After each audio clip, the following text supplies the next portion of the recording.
কিংবদন্তি সাংস্কৃতিক ব্যক্তিত্ব প্রয়াত খান আতাউর রহমান। মানিকগঞ্জের সিংগাইর উপজেলার রামকান্তপুর গ্রামে তিনি জন্মগ্রহণ করেন। একাধারে অভিনেতা, চিত্রনাট্যকার, সংলাপ রচয়িতা, গীতিকার, সুরকার, সঙ্গীতশিল্পী ও সঙ্গীত পরিচালক। খান আতা শুধু সিনেমার জন্য বারবার বাড়ি ছেড়েছেন, মুম্বাইয়ের বিভিন্ন রাস্তায় ঘুরেছেন, ফুটপাতে থেকেছেন, ক্যামেরাম্যানের সহকারী হিসেবে কাজ করেছেন, পাকিস্তান, যুক্তরাজ্য, নেদারল্যান্ডসে ঘুরেছেন, লন্ডনে শিল্পী SM সুলতানের সঙ্গে কাজ করেছেন। 1957 সালে দেশে ফিরে পাকিস্তান অবজারভার পত্রিকায় কাজ করেন। এরপর প্রথম আখতার জং কারদার পরিচালিত জাগো হুয়া সাভেরা এবং এ দেশ তোমার আমার সিনেমায় অভিনয় করেন।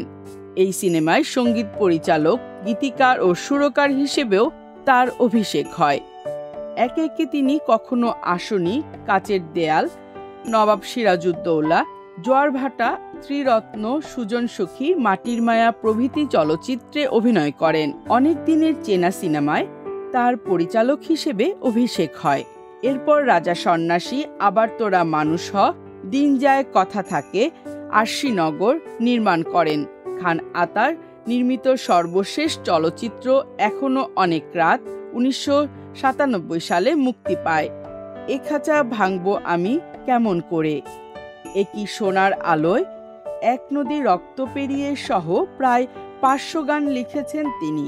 ব্যক্তিগত জীবনে তিনি 3 বার বিয়ে করেন। লন্ডনে 1958 সালে তিনি প্রথম শার্লিকে বিয়ে করেন।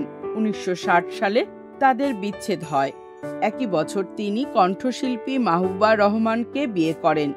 এই দম্পতির ঘরে জন্ম নেন কণ্ঠশিল্পী রুমানা ইসলাম।